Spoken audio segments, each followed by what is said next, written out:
Aujourd'hui, je vais vous parler des pulls.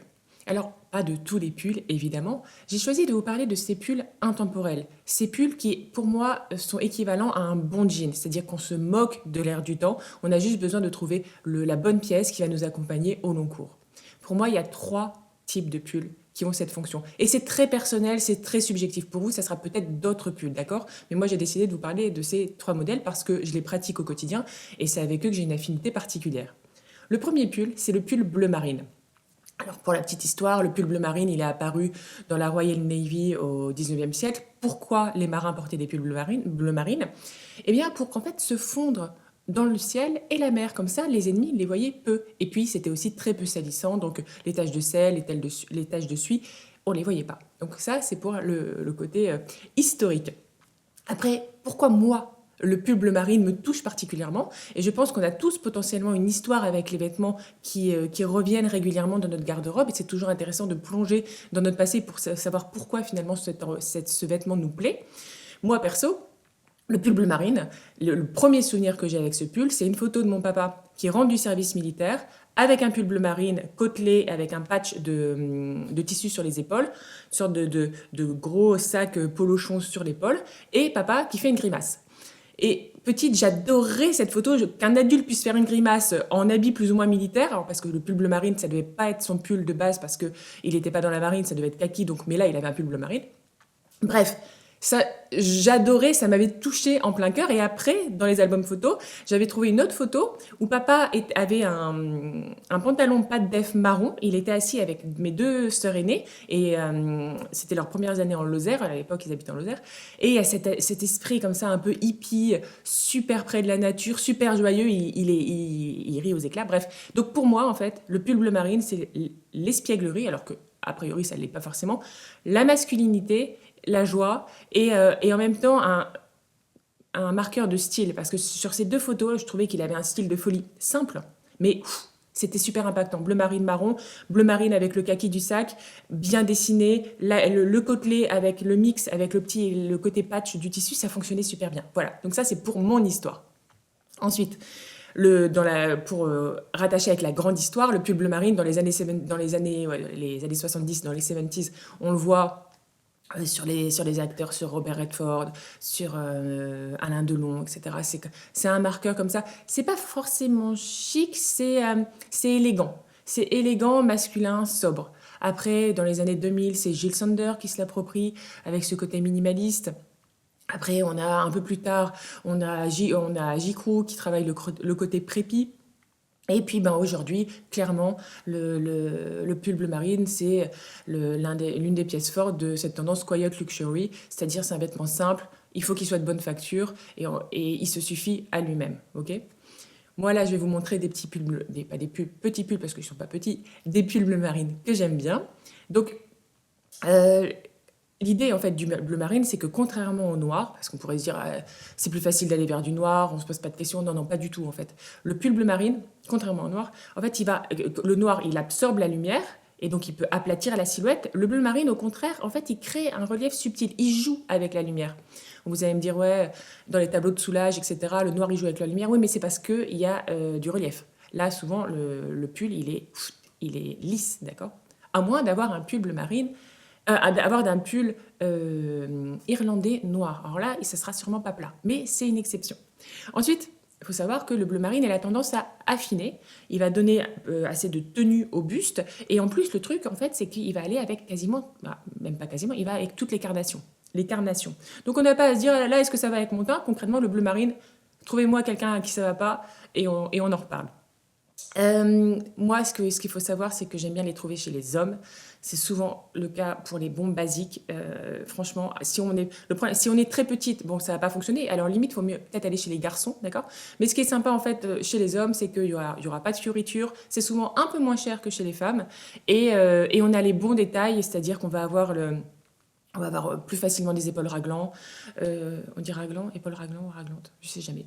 Peu importe. Ça va être sobre. Et en fait, après, le pull bleu marine, on pourra en faire ce qu'on veut. Là, sur les photos que je vous montre, bah, c'est un Massimo Dutti, il est assez léger. Le APC, après, il est un peu plus épais. D'accord et après, c'est un bon par. Bon, voilà, si on veut aller vers du cachemire, parce que voilà, on peut avoir de la laine mérinos ou du cachemire. Le cachemire, je vais vous en parler après, c'est évidemment plus agréable à porter, plus chaud, plus doux, mais c'est plus cher, évidemment. Une petite chose aussi, attention, c'est que le pull bleu marine, c'est important de savoir qu'une fois que vous l'avez dans votre garde-robe, eh bien, ça va vraiment être un caméléon. C'est-à-dire que vous allez pouvoir en faire ce que vous voulez. En fonction de la manière dont vous allez le porter, il va pouvoir s'adapter franchement à tout ce qu'on veut. Il peut être il peut accompagner une tenue ultra girly, il peut accompagner un jean boyfriend, il peut avoir un côté army si on le porte avec du kaki, il peut jouer color block si on le porte avec du orange et du jaune, c'est possible, ça peut être joli. D'accord? Donc c'est vraiment une pièce très versatile et donc c'est intéressant d'avoir ce genre de pièce dans sa garde-robe. Après, sachez qu'en termes de morpho, alors en termes de morpho, je vous dis que il va avoir tendance, donc si on a une maille fine, il va avoir tendance à affiner le buste et donc il pourra se glisser facilement sous une veste et c'est assez idéal pour les morphos en A ou en 8. Si on a une maille plus épaisse, il va structurer le haut du corps et ça c'est parfait pour les silhouettes les plus menues. Et après, les filles qui vont avoir un visage plutôt rond ou un cou plutôt court, en fait, là, le top du top, c'est d'aller vers le col en V, assez profond. Faites attention aux petits cols V que je déteste, qui ne vont à personne, qui coupent la ligne, on pense que ça va créer de la verticalité, alors que quand c'est pas assez profond, ça crée juste rien, ça s'arrête. Donc, un col V minimum comme la photo, d'accord? Après, l'idée aussi, c'est pas de montrer complètement sa poitrine, mais vous voyez, les cols V trop ronds, ça fonctionne pas. Et donc, quand je vous disais là que c'était des looks ultra... Enfin, ils pouvaient servir des looks très différents, être ultra versatiles, bien là, c'est la démonstration en photo. Là, avec cette jupe vernis bleu ciel, eh bien il neutralise en fait la brillance du cuir et il assure une sorte d'équilibre chromatique sobre. Et en fait, on a une jupe qui, comme ça, qui a beaucoup de caractère. Et grâce au pull, eh bien, ça devient ultra passe-partout, mine de rien. Après, on a avec une jupe de princesse, une sorte de robe de princesse, de jupe de princesse. Et là, il contraste avec la jupe blanche, mais il atténue en fait ce côté romantique et il rend la silhouette vraiment contemporaine. Après, là, on a une silhouette avec plutôt du denim. Et donc là, il s'accorde avec le denim et il crée une sorte de continuité dans les tons qui va renforcer la cohérence du look. Et ce qui va se permettre à ce look en fait, de vraiment respirer, c'est d'avoir de la peau visible au niveau de la cheville. D'accord? Donc on peut avoir quelque chose comme ça, un camailleux bleu marine pour le pull, bleu jean pour le jean. Ça fonctionne, mais montrer de la peau, sinon ça peut faire un peu placard. Et après, là, sur cette dernière photo, le bleu marine du manteau, il va dialoguer avec le bleu du pull et avec le blanc. En fait, là, on a quelque chose d'assez net, assez contrasté. Et le camel, eh bien, il permet d'avoir un contraste un peu chaud, un peu équilibré. Et là, on a quelque chose qui fonctionne très, très bien. Le jean blanc en hiver ou en automne, c'est une super idée. Ça apporte de la lumière, ça fait respirer la silhouette, c'est super bien. Bref, donc voilà pour le pull bleu marine. Mon deuxième pull iconique, enfin le deuxième pull intemporel que moi je plébiscite, c'est le pull irlandais. Donc là, moi j'en porte un qui est, en fait, c'est pas un pur pull irlandais, on est d'accord. L'idée, c'est que le pull irlandais, la mode se l'est appropriée, donc maintenant on décline avec des torsades et des points un petit peu différents, etc. Le pull irlandais, comme je vais vous l'expliquer, il est légèrement différent. Mais bon, moi, c'est l'un des pulls que je trouve important à avoir. Donc, petite histoire, il est né sur l'île d'Aran, d'Aran, je pense que je le prononce bien pour une fois. À la base, comme souvent dans les pulls que j'aime bien, en fait, c'était un pull utilitaire et c'était pour les marins. Et alors, ces torsades, elles symbolisaient les cordages des pêcheurs, d'accord, les torsades. Les points, en nid d'abeille, ça symbolisait le travail et la prospérité. Ce qui est super intéressant, c'est que chaque point du pull irlandais possédait sa propre signification. On avait une sorte de véritable langage textile. Et ce qui était super incroyable, c'était que c'était transmis de génération en génération. Et donc, on avait comme ça une sorte de... Le pull disait quelque chose. Et les familles, en fait, c'était un peu comme les tartans en Écosse, les familles, elles avaient leur propre motif, leur propre agencement de motifs. Ce fait que quand, en fait, un marin disparaissait en mer et qu'après, si on retrouvait le corps, mais si le corps, il n'était pas forcément identifiable, on pouvait identifier la personne grâce à son pull, au motif de son pull. Et pour la petite anecdote, eh bien, en fait, les mamans, quand leur fils partait pour la première fois en mer, elles leur tricotaient un pull particulier avec des points particuliers qui étaient porteurs de protection et d'abondance. Alors, je ne sais pas exactement les points que c'était, mais donc voilà. Donc, ça serait intéressant de savoir, avoir exactement la signification de tous ces points pour comprendre le message que porte le pull irlandais qu'on porte. Ça peut être sympa. Bref. Aujourd'hui, le vrai pull irlandais, le vrai pull d'Aran, il est difficile à porter parce qu'il est très rigide. La laine, qui en fait, ça va être une laine naturelle, non traitée, ça va être trop rustique, ça va piquer. C'est comme, il pourrait tenir debout, d'accord, si on le pose comme ça sur, bon, bref. Donc, c'est pas forcément ultra facile à porter. Donc, si on a envie d'avoir un pull irlandais et d'avoir cet esprit irlandais, cet esprit comme ça de, enfin, pêcheur, roots, d'aventure, eh bien, on va aller vers des pulls qui ont l'esprit du pull irlandais et où ils vont être tricotés dans des laines plus accessibles, plus douces, plus souples et où le pull va un peu plus vivre avec le corps, d'accord? Donc là, moi, dans ce que je vous montre, on a ce pull-là notamment. Donc lui, il est décliné clairement dans une version contemporaine, légèrement effiloché en haut. Et ce qui est très sympa, c'est qu'il est décliné en cachemire. Donc on a cette souplesse, cette douceur, tout en ayant ce point très, très reconnaissable. Moi, ce type de pull, enfin celui-là en particulier, il suffit à lui-même, tu le glisses dans un jean, dans une jupe midi, dans une mini-jupe en cuir, dans une mini-jupe en daim, c'est parfait. C'est un bel investissement. Et le point, il a beau être effiloché, il est fini en fait, il est arrêté. Donc ça va pas plus s'effilocher, c'est important à savoir. C'est pas comme un jean Destroy qui n'arrête pas de s'effilocher, parce que là, on va se retrouver j'allais dire en slip, on va se retrouver en soutif assez vite si on tire les fils. Mais là, ils sont bloqués, ok? Ensuite, deuxième pull. Deuxième pull de Linnea Lund. Alors lui, il est un peu plus dense. Il n'est pas trop chargé au niveau des motifs, comme je vous dis, assez dense, mais c'est du cachemire, donc il sera super doux. Il est un peu plus tout-terrain que celui que je vous ai montré auparavant, mais c'est le genre de pull voilà, qui donne du chien à n'importe quel jean, et puis à n'importe quelle jupe un peu sophistiquée, à sequin, etc. Bon, après, effectivement, c'est un pull qui est cher. Et aujourd'hui, avec la fast fashion, avec le truc affreux qui est arrivé au bon marché, la Shein ou je sais pas quoi, là, j'ai envie de vomir, on n'est plus habitué à avoir des prix très chers. Et moi, quand j'ai vu ce pull-là, je le trouvais intéressant, etc. J'aime bien la marque, j'aime bien sa démarche et tout ça. Et je me suis dit, je vais en parler, mais les gens vont halluciner face au prix. Donc j'ai décidé de vous expliquer pourquoi ça coûte ce prix-là. Après, on en fait ce qu'on veut. On a les moyens, on n'a pas les moyens, c'est pas la question. C'est pour vous dire, c'est juste que, à mes yeux, c'est pas du vol, c'est très cher. Mais pourquoi c'est très cher? C'est pas juste la créatrice qui dit, je vais mettre tel prix pour me faire plaisir. Ok? Donc je vous explique en vitesse. Donc concrètement, donc il coûte 645 euros.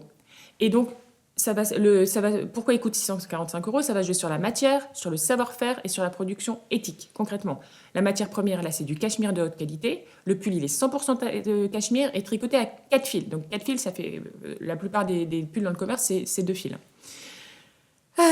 C'est un pull qui est qualité Stockholm. Donc ça veut dire qu'on a une fibre longue, douce, dense, qui est issue du sous-poil des chefs de Mongolie et qui est récoltée par peignage et non pas par rasage. Donc ça prend beaucoup plus de temps, mais on fait pas mal aux animaux. Donc ça aussi, c'est un choix.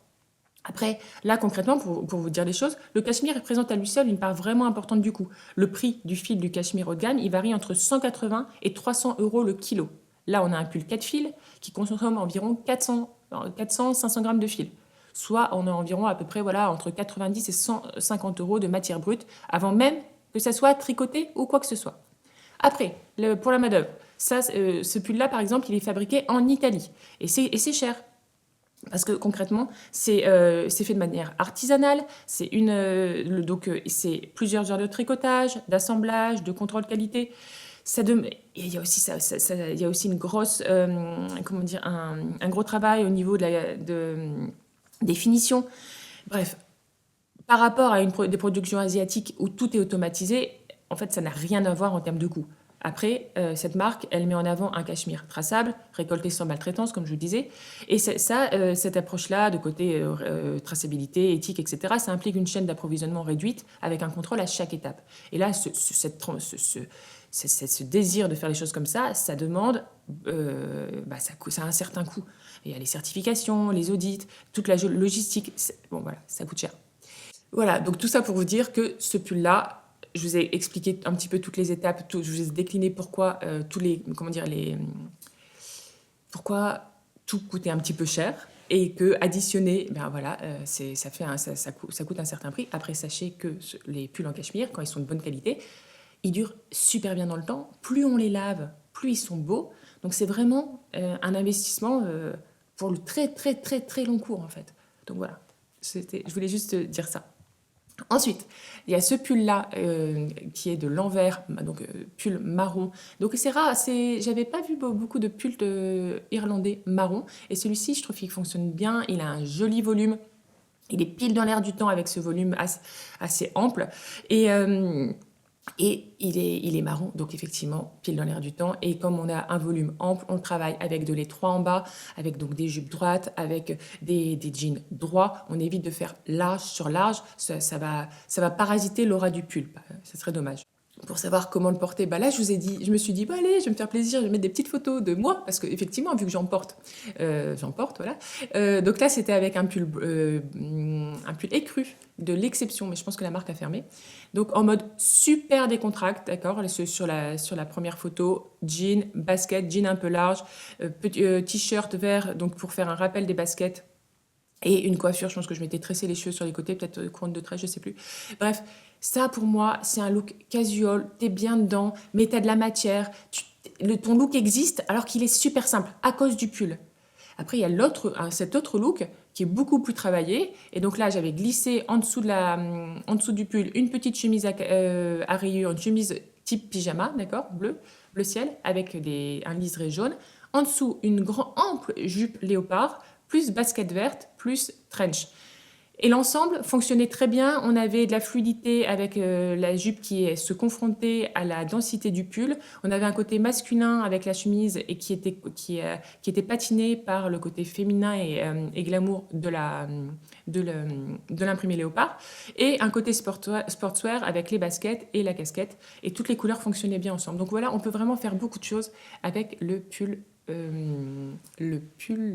irlandais. Voilà, donc sachez que le pull irlandais, il vaut mieux comme ça le mixer avec des matières qui sont en opposition avec son côté rustique. Évidemment, on peut le porter en mode casual, comme moi je fais super souvent. Mais si on veut un look un peu pointu, qui a un peu d'impact, etc., on le mixe avec de la dentelle, avec des sequins, avec de la soie, avec quelque chose d'extrêmement fluide, d'accord? Pour vraiment du satin, pour avoir comme ça ce jeu de contraste. Ensuite, dernier pull qui, moi, me semble essentiel, c'est le pull rouge. Alors, j'ai toujours été attirée par les pulls rouges, mais depuis que je fais des vidéos, et ça fait quand même un petit bout de temps, mine de rien, je me suis rendu compte qu'en fait, le pull rouge, c'était le meilleur exhausteur de teint possible, d'accord? C'était mieux que n'importe quoi. D'ailleurs, bon, je porte pas de rouge à lèvres, mais je suis sûre que c'est mieux qu'un rouge à lèvres. Et donc, depuis que j'ai capté qu'en fait, que ça m'allait plutôt bien, eh bien, je les aime encore plus, et j'ai plutôt tendance à encore plus les collectionner. Pourquoi c'est sympa d'avoir un pull rouge ou en avoir plusieurs? Je veux dire, une fois qu'on tombe dedans, on a envie d'en avoir plusieurs parce qu'il y a différentes teintes, après on prend différentes textures, etc. Parce que concrètement, quand on ouvre son placard et qu'on a ces touches de rouge un peu ici et là, eh bien on a un peu l'impression d'avoir une sorte de champ de coquelicot à disposition ou voir un étal de pommes d'amour, d'accord? À disposition également pour les gourmandes. Et donc là, bah, on prend un pull, une touche de rouge, on la porte, on l'enfile et ça apporte vraiment, vraiment un boost de joie et ça crée réellement de la bonne humeur vestimentaire. Bon, après, le truc, c'est qu'avec le pull rouge, il faut choisir le bon rouge, d'accord? Parce qu'en fonction de notre tonalité de peau, notre teint, eh bien, et nos cheveux, évidemment, et nos yeux, tous les rouges ne vont pas nous aller, ou il y en a qui vont mieux nous aller, c'est surtout ça. Alors, concrètement, c'est le rouge franc, le premier. Ça, c'est le rouge peut-être le plus intemporel et ça va pour les teintes neutres. Alors, c'est un teint neutre, c'est quoi? C'est un ni rosé ni doré. C'est en fait un équilibre entre une carnation en fait ni très claire ni très foncée. Une sorte de milieu. Bon. Le deuxième, le rouge chaud, tomate, un peu vermi, voilà. Vermillon, je sais pas, tomate en tout cas. C'est flatteur pour les teints clairs et les teintes dorées. Et le rouge froid, comme ça, grenat, framboise, c'est mieux pour les peaux mates ou les peaux légèrement rosées. De manière générale, évitez les rouges trop sombres. Ils vont avoir tendance à vieillir le visage, etc. Il faut être très, très, très, très sombre. Concrètement, en termes de matière, en fait, parce qu'une couleur, c'est servi par la matière. Ok. Si vous avez un très beau rouge de base, je sais pas, un colorant rouge canon, mais une matière pourrie, eh ben, le rouge, il va pas fonctionner, il va pas donner son plein potentiel. Alors, en termes de matière, allez sur une belle laine mérinos ou un beau cachemire. Plus il y aura de choses un peu synthétiques, etc., les polyamides, l'acrylique, etc., ben, plus comment dire, la couleur va déteindre Et moins elle va se tenir avec le temps. Elle sera peut-être sympa sur le portant, sur le moment où vous le voyez. Après quelques lavages, ça risque d'être moins sympa. Donc faites attention, quand vous voyez un pull qui vous plaît, que vous adorez la couleur, que la couleur vous va au teint, regardez la composition et allez vers une composition qui tient la route. C'est mieux pour s'acheter un produit qui dure sur le long terme. Donc voilà. Là, sachez aussi que deux petites choses sur le pull rouge. Eh bien, quand vous glissez un t-shirt blanc en dessous, eh bien, ça booste encore plus le teint, ça booste encore plus l'allure. Et aussi, sachez que le pull rouge est le meilleur ami du jean. Mais vraiment, voilà, pour toutes celles en fait qui n'ont pas envie de se prendre la tête le matin, qui ont juste envie d'avoir comme ça d'enfiler deux trois trucs et pour avoir un look voilà, qui est correct et on n'a pas juste l'impression qu'on s'est habillé pour raser la mur, t-shirt blanc, pull rouge, jean. Et jean rouloté sur la cheville si vous voulez, et avec après les chaussures vous girez, mocassins, baskets, etc. Ça fonctionne très très bien. Voilà, pour les pulls rouges, je vous ai fait deux looks. Premier look, celui-ci. Alors lui, là, on est sur le rouge, il va donner vraiment le ton du look, d'accord? Sa teinte, c'est clairement elle qui anime l'ensemble, qui est dominé par le gris et le noir. Là, le rouge, il agit comme une sorte de contrepoint un peu émotionnel à la rigueur des autres pièces. Ce que j'aime bien dans ce look, c'est qu'on va jouer sur les textures, le manteau bouclé, la maille dufteuse, la jupe métallisée, les collants opaques. Tout ça, en fait, ça compose un jeu de matière assez riche, que je trouve assez cohérent et qui fait dialoguer les pièces ensemble. Et c'est ça qui fait la valeur du look. Après, en termes de volume, le manteau, il est droit, plus une mini-jupe, la silhouette, elle est rythmée, ça fonctionne. Le pull, il est légèrement loose, et il va équilibrer la longueur de la jupe et il va lui donner une allure un peu plus naturelle, pas figée, parce qu'on va le laisser glisser sur la jupe. On va pas le rentrer dans la jupe, hein, ça c'est important. Et après, autre petit look à base de pull rouge. Toutes les références des pièces dont je vous parle, elles seront en dessous de la vidéo. Il y a un lien en dessous de la vidéo. Vous allez cliquer dessus, vous arrivez sur mon site. Et sur mon site, il y a tous les liens de toutes les pièces dont je vous parle. Donc tous ces pulls rouges, vous pourrez les retrouver si vous en avez envie. Okay, et donc ce look-là, là, il joue sur l'équilibre entre chaleur, le côté chaleureux du pull, du manteau, et puis sobriété. On est quand même dans un ensemble jean, pull, basket. La parka, la kaki, elle vient tempérer l'intensité du rouge avec elle a une tonalité assez terreuse, assez naturelle. Et donc ça va vraiment contrebalancer le rouge intense du pull. Le t-shirt blanc, lui, il introduit cette respiration lumineuse dont je vous parlais tout à l'heure et ça va éviter un contraste trop fort entre le rouge et le kaki. Et puis les baskets en daim kaki, elles prolongent la palette qu'on avait créée avec le manteau, tout en ajoutant un petit peu de douceur en fait. On a quelque chose. Si on avait une autre couleur, on n'aurait pas eu ce cercle chromatique. Moi j'aime bien quand il y a des rappels qui permettent de créer l'harmonie. Et puis on finit avec les boucles argentées qui apportent une petite douche assez froide. Et j'ai dit douche ou touche? C'est pas grave. Peu importe. Une touche froide métallique subtiles, mais pour moi, elles sont hyper importantes dans le look en fait, parce qu'elles vont vraiment équilibrer la chaleur du rouge, et puis elles vont moderniser l'ensemble et féminiser un petit peu l'ensemble. Donc voilà, après sachez que en termes de rouge, c'est une super couleur, le pull rouge c'est super sympa, mais il y a des potentielles erreurs à ne pas commettre. Par exemple, évitez le total look rouge comme cela, d'accord? Ça fait vraiment effet Père Noël, Anne Wintouresque. C'est pas top, ok. On a voulu faire, mais on fait pas, ça fonctionne pas. C'est too much. Ensuite, évitez d'avoir des pièces rouges vraiment trop englobantes. Si elles sont structurées, ça fonctionne. Par contre, si elles sont comme ça trop molles, eh bien, on se perd dedans, en fait. Et puis, en plus, le rouge perd de sa netteté. C'est un peu dommage. Donc voilà pour le pull rouge. Je vous dis, moi, c'est vraiment le pull bonne humeur par excellence. Donc voilà pour les 3 petits pulls dont j'avais envie de vous parler. Il y a aussi le pull vert. Là, j'ai un pull vert l'envers canon qui me met de bonne humeur comme le pull rouge. Donc je sens que j'ai peut-être commencé une collection de pulls verts. C'est à voir. J'en ai vu un là chez, je sais plus la marque, mais enfin, peu importe. Mais voilà, je pense que ça va être le petit nouveau qui va pas tarder, enfin la petite collection qui va pas tarder à se former. Voilà pour les pulls. Alors, maintenant, je vais parler d'un truc un peu perso. Donc, toutes celles qui n'ont pas envie d'en entendre parler, et il n'y a aucun problème, eh bien, je vous souhaite une très bonne journée, une très bonne fin de semaine, un super week-end, et puis on se retrouve la semaine prochaine. Pour les autres, alors, c'est hyper perso, mais c'est pas grave. Donc, Donc moi j'ai 43 ans. J'ai 43 ans et j'ai un garçon de 12 ans. Et récemment, j'étais un peu nostalgique, mélancolique en pensant que j'aurais plus d'enfants. Pas parce que je pourrais pas en avoir, et je pense que je pourrais encore en avoir potentiellement, mais pour les médicaments que je prends par rapport à ma bipolarité, etc. Bon, bref, tout ça fait que c'est pas conseillé et on a décidé depuis quelque temps que on n'en aurait pas. Bref. Donc j'étais un peu triste. Euh, et puis, cette tristesse, hein, elle infusait et tout ça, mais je me suis dit, mais attends, arrête, rappelle-toi en fait ce que tu as vécu, ce que tu as vécu il y a 2 ans. Et là, je vais vous raconter ce que j'ai vécu il y a 2 ans. Il y a 2 ans, j'étais pas très bien, hein, c'était pas une super période, que je traversais pas une super période. Et normalement, je médite régulièrement, mais là, ça avait fait quelques temps que je ne méditais plus. Pourquoi? Parce que je me tenais à distance de moi-même. J'avais pas envie d'aller voir ce qui se passait en moi-même, j'avais pas envie d'être connectée à moi-même. Ça me faisait peur, en fait, d'une certaine manière. Mais le fait est que j'avais très mal au genou. Et j'avais fait des radios, etc. On voyait rien.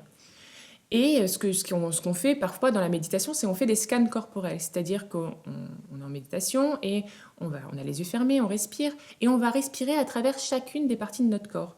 Et quand on fait ça, eh bien, parfois, on arrive à détecter ce qui ne va pas, s'il y a un souci dans l'une des parties de notre corps. Et je me dis, bon, ok, allez, je vais me faire un scan corporel, c'est pas possible. Il faut que je comprenne mes genoux, là, le problème et tout ça, j'y vais.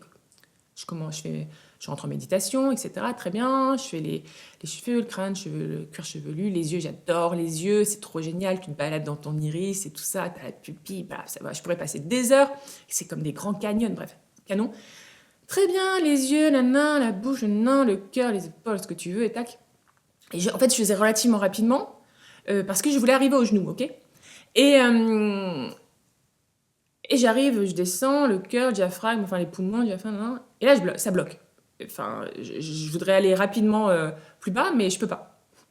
Et arrive dans ma tête ce mot utérus. Alors l'utérus, je le fais jamais. Franchement, je saurais même pas vraiment te dire où il est, en fait. Tu vois? Enfin, je sais plus ou moins, mais enfin, c'est pas un organe que je visite d'ordinaire. Je sais pas pourquoi. Mais c'était dans ma tête. Utérus, utérus. Je me dis, attends, non, mais c'est quoi? Enfin, c'est quoi le délire et tout? Et en plus, je me dis, j'ai pas envie d'y aller, quoi. Enfin, parce que utérus, et là, dans ma tête, arrivait endroit gris, endroit poussiéreux, endroit inhabité, inhospitalier, que des trucs comme ça. Comme un grenier avec plein de toiles d'araignée. Je dis, ah, mais j'ai pas envie d'y aller, je veux pas. Et bref, et utérus et durus, et j'arrivais pas à descendre. Bref, donc, je me dis, ok, c'est bon, j'y vais. D'accord, j'y vais. Et donc, je me dis, ok, tu vas dans ton utérus. Ok. Et là, je ressens une sorte de truc comme ça. J'arrive pas à expliquer autrement, comme une sorte de une pièce qui tourne. Voilà, une pièce qui tourne, voilà. Et tous les mots qui étaient présents, gris, poussiéreux, inhospitalier, stérile, tout ça, ils disparaissent. Et il y a un mot qui apparaît en immense en moi, en ma tête, c'est assez compliqué de savoir dire. Et c'était sanctuaire. Sanctuaire. Et ce mot apparaît, et là, et simultanément, j'arrive dans un endroit, dans une sorte de pièce lumineuse, scintillante. Les murs, ils étaient parsemés de sortes de pierres précieuses, toutes de couleurs différentes. Il y avait des stalactites qui descendaient, mais pas pointus, ils étaient arrondis. Et la lumière passait à travers, tu avais des raies de lumière. C'était sublime, mais sublime. Et là, j'ai halluciné, en fait. Et toujours ce truc sanctuaire, sanctuaire. Et d'un coup, en fait, j'ai compris que c'est pas parce que je n'aurai plus d'enfants, ou c'est même pas, on n'était même pas obligé d'avoir un enfant, que cet espace-là, en fait, cette matrice qu'on abritait, excusez-moi, elle était d'une force incroyable. En fait, c'était le lieu de la création, mais pas, comme je vous dis, que de la création humaine. C'est de la création universelle. C'est vraiment ce que je ressentais. Et qu'elle soit appelée à abriter un bébé ou pas, c'était là. Et faire comme si ça n'existait pas parce qu'il n'y avait pas de bébé, c'était fou. On se privait d'un pouvoir de création immense. Et c'était d'une connexion à notre beauté intérieure, à notre force intérieure, à notre lumière, à notre force féminine, pour le coup. Je suis désolée, les hommes, ils n'en ont pas. Et truc de folie, en fait. Et je sentais vraiment ce truc pulser et de force et en termes de création. Et quand je sentais, je parle de création, je parle pas de création artistique. Bien sûr, il y a la création artistique. Mais la création, c'est faire exister quelque chose là où il n'y a rien. C'est faire exister quelque chose qui part du vide. Et c'est tout, en fait. C'est tout ce qu'on fait. C'est la création d'un lien d'amour. C'est créer un gâteau par amour. C'est créer des... La création, c'est multiple, d'accord? Faut pas se dire, ah ouais, mais moi je crée pas, j'ai pas de don artistique. Non, en fait, quand on sort dans la rue et qu'on discute avec quelqu'un, on crée du lien. Quand on sourit, d'accord, on crée de l'amour. Et tout ça, en fait, ce n'est possible que si on est connecté à ce truc incroyable qu'on a en nous, qui ne demande en fait qu'à être lumineux et qu'à rejaillir et qu'à nous donner cette force créative en fait. Et donc, quand j'étais triste il y a quelques jours, je me suis dit, Mélise, arrête d'être triste en fait. Là, t'as créé avec ton mari Dieu, etc., un enfant il y a 12 ans, mais là, tu crées tous les jours, d'accord? T'es pas stérile, t'es pas vide, t'es pas vide. Non, t'es pleine de cette création, de cette force, de cette lumière. Honore-la. Donc voilà, c'est ce que je voulais vous dire. Allez, je vous embrasse, ciao.